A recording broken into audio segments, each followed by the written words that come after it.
The alien king entrusted his fragile daughter to a human, and she became a powerful fighter. HFY, the great throne room of the Thrylan Empire, was silent except for the soft hum of its crystal walls. Alien nobles stood in rows, their long robes brushing against the polished floor. At the far end, seated upon a throne carved from star metal, was King Theros, ruler of the empire. His crown shimmered faintly, not from jewels but from the weight of centuries of duty. His eyes, however, were tired. The war against the invaders had lasted too long. Too many fleets had been lost. Too many worlds had burned. And now, even his own palace felt unsafe. By his side stood Princess Illyra, his only daughter. She was delicate in both body and spirit. Her pale skin seemed almost translucent under the throne room lights, and her slender frame trembled as though a strong breeze could break her. For all her beauty, she had been sickly since birth. The Thrylan healers had done all they could, but her body remained fragile. Many whispered that she would never rule, that the Empire's line would end with her. But King Theros loved her more than anything, and it was for that reason he had summoned a human. Captain Marcus Hale walked slowly across the long chamber, his boots echoing on the floor. His dark hair was cut short, his uniform plain and practical.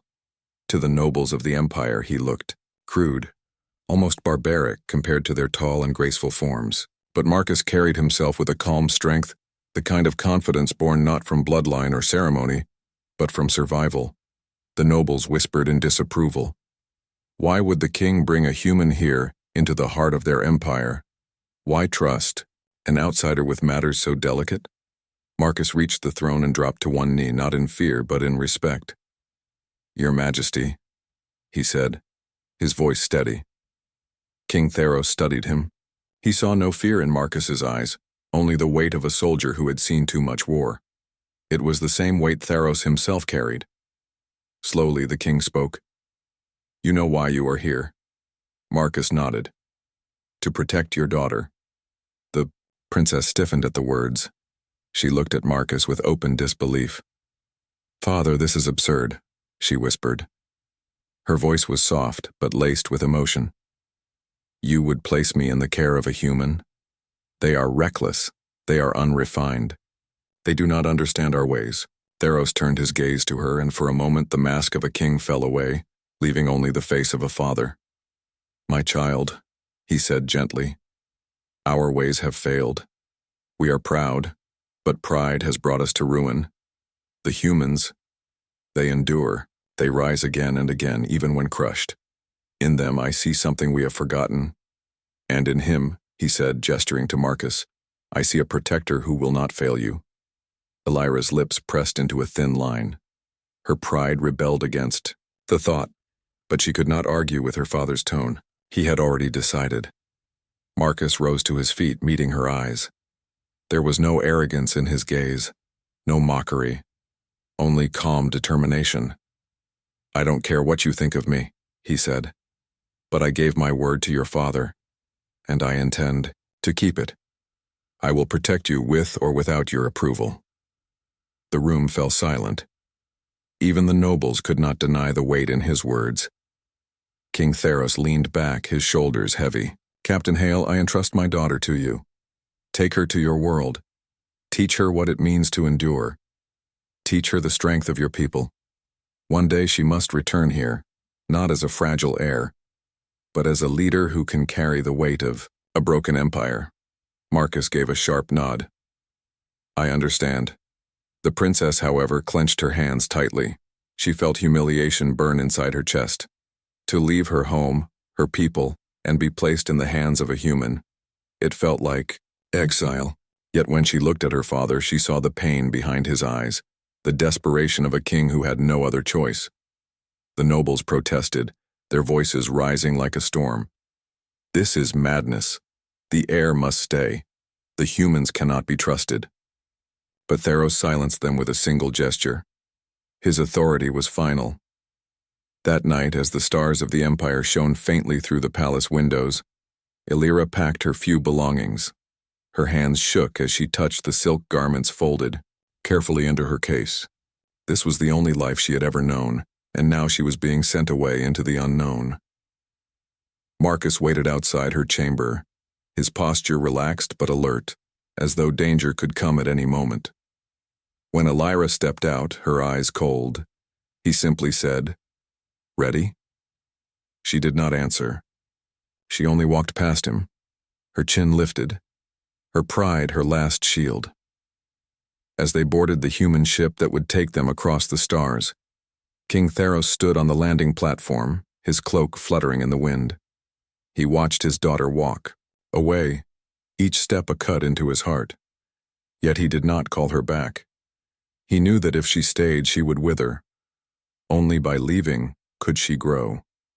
His final words echoed in her mind as the ship lifted into the dark sky. Only in their fragility lies their strength. The journey through space was long, and Princess Elira spent most of it in silence. She sat near the window of the human ship, her eyes fixed on the endless black sea dotted with stars. To her, the ship felt strange, loud, practical, and without elegance. The humming of engines, the clicking of machines, the rough uniforms of the crew, all of it was so far from the polished beauty of her home.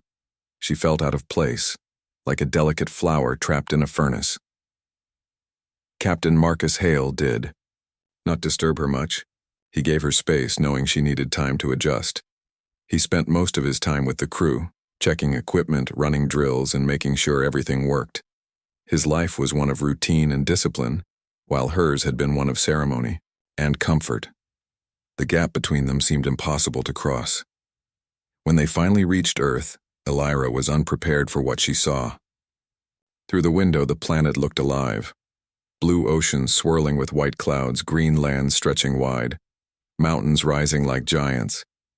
It was not the cold beauty of crystal palaces or shining cities.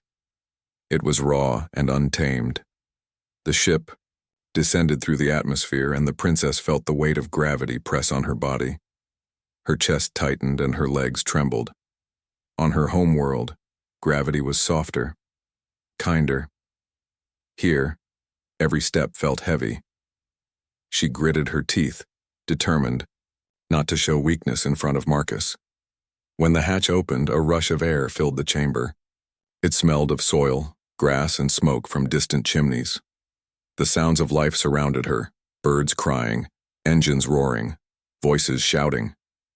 For the first time, Elira realized how loud this world was. Marcus led her down the ramp. "Welcome to Earth," he said simply. Elira glanced around. They stood at a military base where soldiers trained in open fields. She saw humans running, lifting weights, climbing obstacles. Sweat glistened on their faces, but none of them stopped. Even when they fell, they rose again, pushing themselves harder. Elira frowned, her pride unsettled. These people had no grace, no royal manner, yet their determination struck her in a way she could not ignore. The first days were difficult. Marcus introduced her to a strict routine. Early mornings began with running. To Elira, even walking long distances was exhausting, and running felt like torture. Her lungs burned, her legs shook, and many times she collapsed on the track. Each time she expected Marcus to call it enough, but he only stood over her, arms crossed. "Get up," he would say. At first, she thought him cruel. "You ask the impossible," she snapped once, lying on the ground gasping for air. Marcus knelt beside her, his tone calm but firm. "I don't ask for perfection, I ask for progress. Yesterday you stopped at 1 lap, today you almost finished 2. That means tomorrow you'll finish them both." The words lingered in her mind. He was not mocking her weakness, he was demanding growth. Slowly she rose again. Training did not end with running. Marcus taught her how to lift weights, how to strike with her fists, how to hold a weapon steady. Her body protested every lesson, but each day she discovered she could endure more than she believed. At night, she lay in her quarters, her muscles aching, her pride wounded, yet a small spark burned inside her, a strange, stubborn desire to try again. One afternoon, Marcus took her into the city. For the first time, Elira walked among ordinary humans. The streets were crowded with people shouting, laughing, bargaining, and working. Machines rumbled. Children played. Music drifted from shops. Elira's senses were overwhelmed. She expected chaos to lead to collapse, but instead she saw order hidden in the noise. People helped each other carry heavy loads. Strangers offered food to the hungry. Even in arguments there was energy, a will to keep moving forward. At a marketplace, a sudden cry broke out. A structure of wood and stone collapsed when a support beam snapped. Dust filled the air. Without hesitation, humans rushed forward. Soldiers, merchants, and even young children worked together to pull survivors from the rubble. Elira stood frozen, her heart pounding. She had grown up shielded from danger, guarded by soldiers who acted for her. But these humans, fragile, mortal humans, risked themselves without thought. Marcus joined the rescue, pulling debris aside with raw strength. He turned to her, his voice sharp. "Help them." For a moment she hesitated. Then she moved, her hands trembling as she tried to lift a stone. It was heavier than she expected, but with others beside her, she managed. When they freed a young boy covered in dust but alive, something stirred in her chest. She had never felt it before, this rush of purpose, this sense of being part of something greater than herself. Later, as the sun set and the people thanked Marcus and the others, Elira sat quietly on a bench. Her hair was tangled, her hands dirty, her body sore. Yet inside she felt alive. Marcus sat beside her. "You saw it today," he said softly. She turned to him, confused. "Saw what?" "The strength of humanity. We're not stronger, faster, or more advanced than your people, but we endure. We rise again after every fall. That's what your father wanted you to learn." Elira looked at her hands, still shaking from effort. For the first time, she did not see weakness in them. She saw possibility. She whispered to herself, almost afraid to believe it. Stronger than yesterday, Princess Elira woke before dawn, her body already aching from the day before. The training was relentless, and every muscle begged her to rest.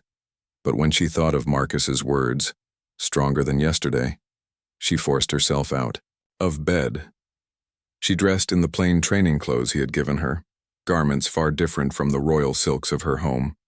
They were rough, simple, and stained with dust, but somehow she felt more honest in them. Marcus was already waiting outside, arms crossed, his sharp eyes scanning her posture. He nodded once. "Good. You're learning to wake on time without me knocking on your door." "I am not a child," she said, though her tone was softer than before. "Then prove it," he replied, handing her a weighted vest. The morning run was brutal.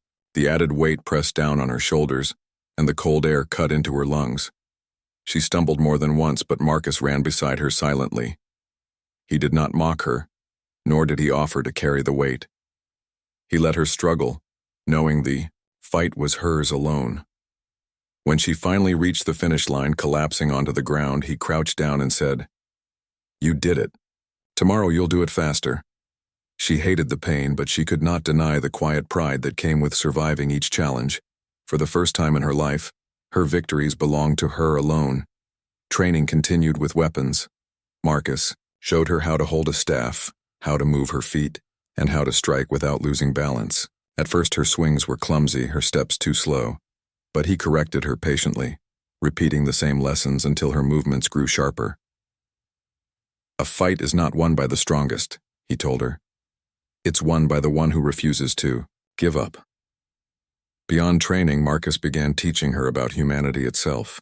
In the evenings, they sat in the base library where he showed her history books, documentaries, and records of Earth's past. She learned about ancient wars, fallen empires, and the countless times humans had rebuilt themselves from ruins. Every chapter seemed the same: destruction followed by recovery, despair followed by hope. One night she asked him, "Why do humans fight so much? You destroy yourselves, and yet you rise again. Do you not tire of it?" Marcus leaned back, his gaze thoughtful. "Of course we tire of it, but the alternative is giving up, and that's something we're not built for." We fall, but we always rise. That's what makes us human. His words stayed with her. She thought of her people, the Thrylan, who had grown so proud, so certain of their strength that they no longer knew how to struggle. When weakness came, they crumbled. Perhaps that was why her father had trusted her to a human. One afternoon, Marcus took her to a small human village outside the base. Unlike the city, it was quiet, with wooden houses and fields stretching toward the horizon.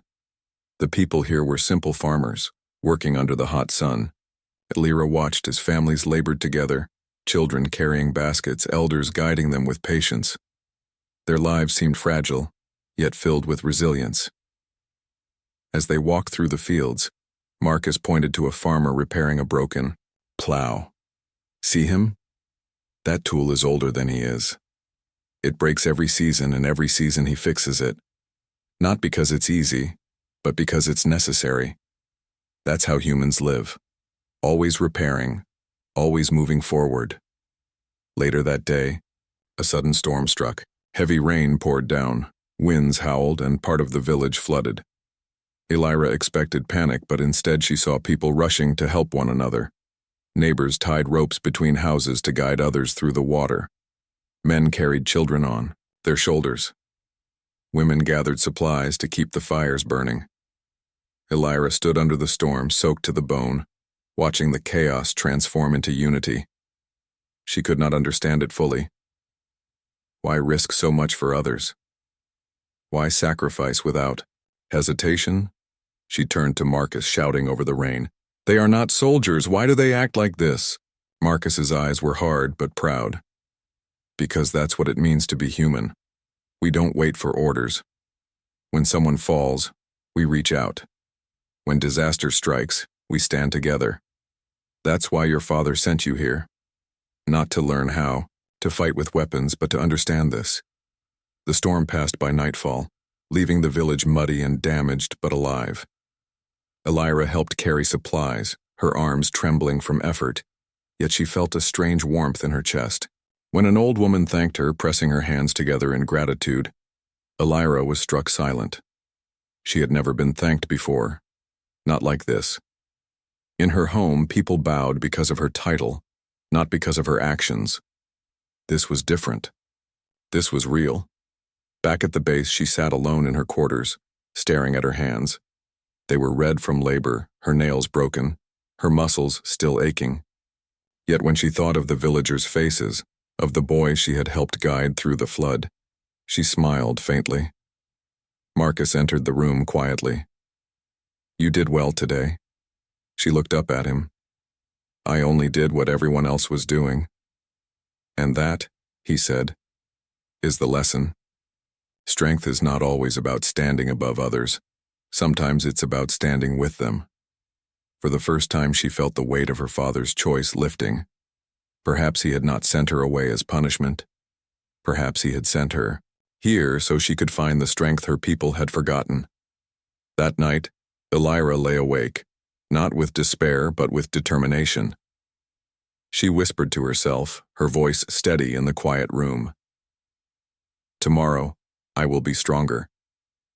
Princess Elira had trained for weeks under Marcus's watch, each day harder than the last. She had learned to run longer, strike harder, and endure more pain than she ever thought possible. But training and real danger were not the same, and she was about to learn that lesson. It began one night when alarms blared across the military base. Red lights flashed and soldiers rushed to their stations. Elira stepped out of her quarters, her heart racing. She had never heard such chaos before. Marcus appeared almost instantly, already in armor, his weapon slung across his shoulder. "They've found you," he said, his voice sharp and calm at the same time. "Who?" she asked, though she already feared the answer.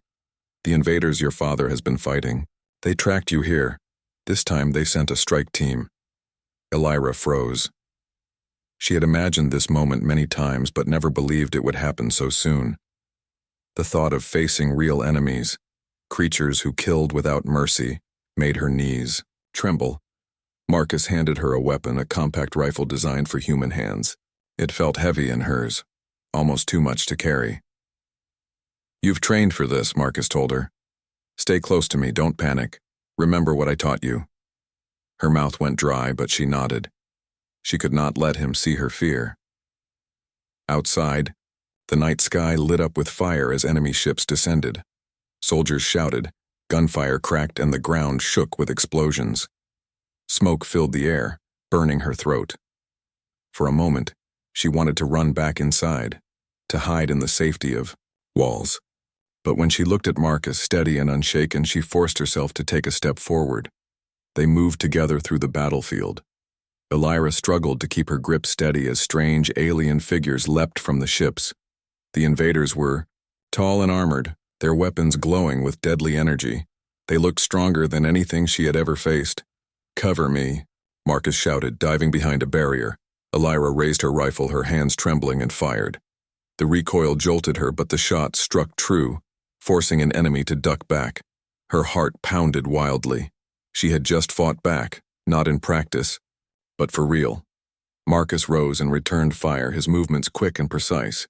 He fought like a man who had lived on battlefields all his life, and for the first time Elira understood what true experience meant. She followed his lead, copying his movements, remembering his words. "Stay steady. Don't waste your shots." The fight raged on. Explosions lit the field, throwing shadows across the smoke.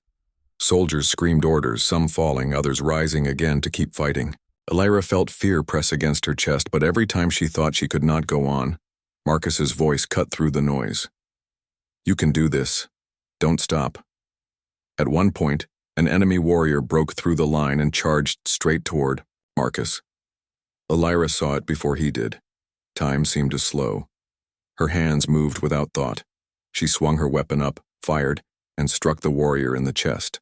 The alien fell with a heavy crash, its weapon clattering to the ground. Marcus turned, his eyes meeting hers for a brief moment. He gave a quick nod before jumping back into the fight. That small gesture filled her with something she had never felt before: pride. She had saved him. The battle dragged on, and exhaustion crept into her bones. Her arms felt heavy, her breathing ragged, but she refused to give up. Every shot she fired, every step she took, reminded her that she was no longer the fragile princess of her palace. She was standing on the front lines of a human battlefield. Finally, after what felt like hours, the last of the invaders fell. The ground was littered with smoke, debris, and silence, broken only by the moans of the wounded. Elira lowered her weapon, her hands shaking so badly she nearly dropped it. Marcus approached, his armor scorched, his face streaked with dirt. He looked at her carefully. "You held your ground," he said. "I thought I would fail," she admitted, her voice hoarse. "But you didn't," he replied firmly. "That's what matters. You didn't run. You didn't freeze. You fought." She swallowed hard, her chest tight with emotion. For the first time, she truly believed the change inside her was real. She had always been told she was fragile, too weak to stand on her own. But tonight, she had stood, and she had fought. As the soldiers gathered the wounded and repaired the defenses, Elira sat on a broken wall staring at the sky. Smoke covered the stars, but somewhere beyond them was her father's empire, still burning in war. For the first time, she wondered if she could return there one day, not as a burden, but as a protector. Marcus sat beside her, silent for a long moment. Then he said, "This is only the beginning. Battles will come again, but now you know you can face them." Elira nodded slowly. She felt tired, broken, and sore, but beneath it all, she felt something stronger than pain. She felt the fire of survival, the spark of resilience that humans carried so naturally. And now she carried it too. The days after the battle were heavy with repair and recovery. The base was scarred by fire, walls cracked, and fields turned into ash. Soldiers limped through the grounds, carrying supplies and tending to the wounded. For Elira, the memory of the fight lingered in her body. Her arms still ached from holding the weapon, and her dreams replayed the clash again and again. But beneath the exhaustion was something stronger. For the first time she knew she could stand beside others in battle and not break. Marcus did not give her rest for long. 2 days after the attack, he found her on the training field again. She expected lighter drills because of her soreness, but he handed her a staff and said, "Show me what you've learned." They sparred under the morning sun, wooden staffs cracking against each other. Elira stumbled at first, her body stiff, but as the fight went on, her movements grew sharper. Marcus pressed her hard, forcing her to adapt, to think, to move, without hesitation. When at last she managed to strike his side and make him step back, a small smile spread across her face. "You're improving," he said simply, lowering his staff. She breathed heavily, sweat running down her face. "I beat you." Marcus shook his head with the hint of a smirk. "You made me step back. That's not the same as beating me." She frowned but laughed softly despite herself. It was the first time she laughed during training. Their bond deepened not only on the field, but also in the quiet moments after. In the evenings, Marcus told her stories of Earth's past, leaders who rose from nothing, soldiers who held the line against impossible odds, and explorers who risked everything to discover new worlds. Elira listened with fascination, realizing how much humanity valued not birthright but courage and effort. It was so different from her people, who placed worth in bloodlines and titles. One evening, as they sat near a fire outside the base, Elira asked him, "Do you ever fear? In battle you look so calm, but surely you were afraid." Marcus poked at the flames with a stick, his expression thoughtful. "Fear is always there, but fear doesn't decide what I do. Choice does. Courage is not the absence of fear. It's doing what needs to be done despite it." His words sank deep into her heart. She realized then that courage was something she could choose, not something she had to be born with. Over time, others at the base began to notice her change.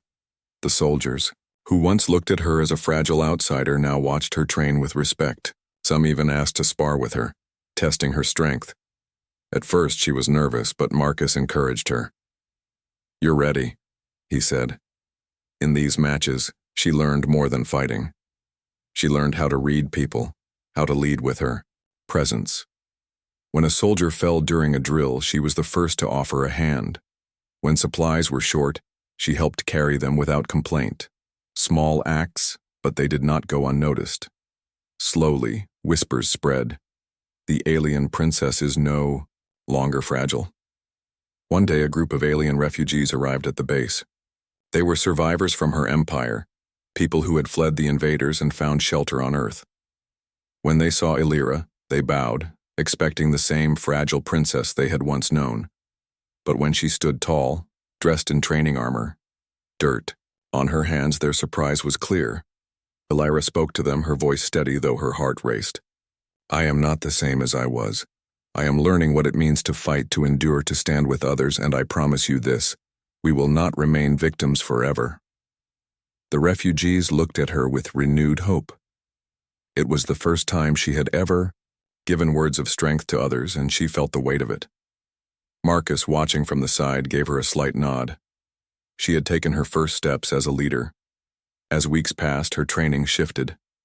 Marcus no longer treated her only as a student. He began teaching her strategy, how to read a battlefield, how to think ahead, how to inspire others in the midst of chaos. They spent hours over maps, moving markers, and arguing about tactics. Sometimes she was wrong, but sometimes her sharp mind found paths he had not considered. One evening, after a long session, Marcus leaned back and said, "You're not just becoming a fighter. You're becoming someone others can follow." Her heart stirred at the words. She had always believed she was destined only to be protected, never to protect. Now, the thought that others might one day follow her filled her with both fear and pride. But she also began to see Marcus in a new light. He was more than a soldier. He was a guide, a steady force that demanded the best of her without ever giving up on her. She respected him deeply, and though she would not admit it aloud, she trusted him more than anyone she had ever known. One night, As they looked up at the stars together, Elira whispered, "My father entrusted me to you. At first I hated him for it, but now I think I begin to understand." Marcus did not answer with grand words. He only said, "Then prove him right." The firelight flickered against their faces, and in that moment, Elira felt a bond stronger than duty forming between them, a bond that would carry them both into the battles yet to come. The warning came at dawn. Sirens screamed through the base as soldiers rushed to their stations. The air shook with the distant thunder of engines, and the sky filled with dark shapes descending through the clouds. Enemy ships, larger this time, heavier and armed for war, were coming for them. Elira stood outside her quarters, staring upward, her chest tight. This was not like the small strike she had faced before. This was an invasion. Marcus appeared at her side, fastening his armor, his voice firm. "They're coming in force. This time they mean to wipe us out." Elira swallowed hard. Then, "We fight." He looked at her, searching her eyes. She was no longer the fragile princess who once trembled at every step. She stood tall, weapon strapped across her shoulder, her jaw set with determination. He nodded. "Good. Then let's make them regret this." The enemy ships broke through the clouds, unleashing waves of warriors. The ground shook with explosions as fire lit the horizon. Soldiers scrambled into position, shouting orders, raising defenses. The refugees from Elira's people, now living at the base, gathered in fear. Many were untrained, their eyes wide as they clutched makeshift weapons. Elira's heart twisted at the sight. They looked at her, not as a helpless heir, but as someone who might guide them. She felt the weight of their stares pressing down on her shoulders. For a moment, doubt clawed at her. She was not her father. She was not a commander. She was just a student still learning. But then she remembered Marcus's words, "You're becoming someone others can follow." She stepped forward, raising her voice. "Listen to me. We cannot run, we cannot hide. If we fall here, there will be no one left to carry our people forward. But if we fight together, humans and Thrylan, we can endure." The refugees hesitated, then slowly lifted their heads. A murmur spread through them, voices growing louder, steadier. They believed her. Marcus watched, a hint of pride in his eyes. "Lead them," he said quietly. The battle began with fire raining from the skies. Enemy warriors charged the base, their weapons burning bright. Human soldiers met them head-on, rifles blazing. Elira took command of the refugees, her voice sharp and clear above the chaos. "Hold the line, stay together, watch each other's backs." At first the refugees stumbled, their fear almost breaking them, but Elira moved among them, fighting at their side. She blocked a strike aimed at a young refugee, countering with her staff. She shouted encouragement, her words cutting through the smoke and noise. Slowly, their fear turned to resolve. Marcus led the human soldiers in a fierce counterattack, his rifle spitting fire as he cut through the enemy ranks. Every so often his eyes flicked toward Elira, making sure she held her ground. What he saw surprised him. She was not only surviving, she was commanding. The battle spread across the base, chaos in every direction. Explosions tore through walls, the ground shook under heavy fire, and the air was thick with smoke. Elira led her group to reinforce a weak flank, shouting orders, pointing out enemy positions. Her instincts, sharpened by weeks of training, guided her.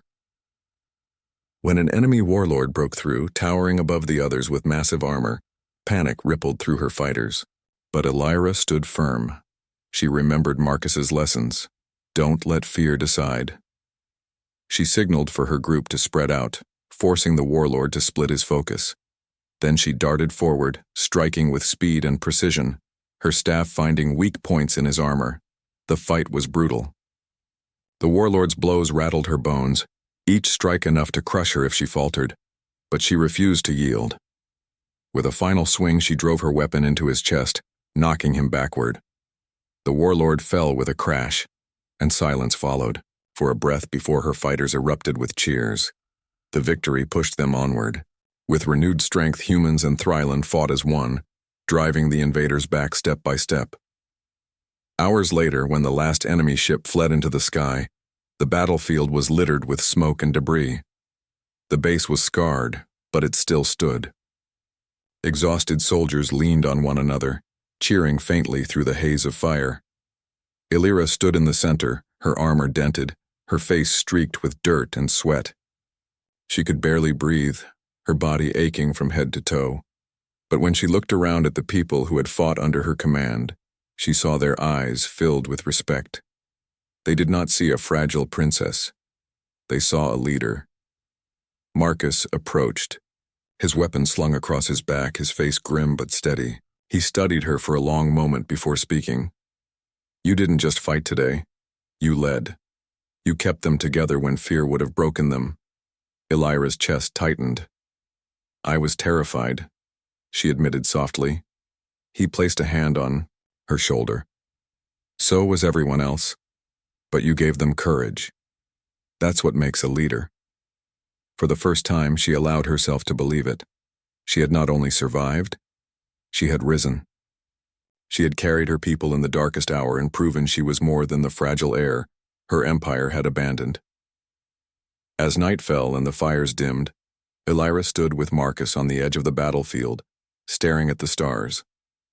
Somewhere, out there, her father's empire was still in danger, but now for the first time she felt ready to face it. The sun rose slowly over the ruined base, casting a soft glow across the smoke and broken walls.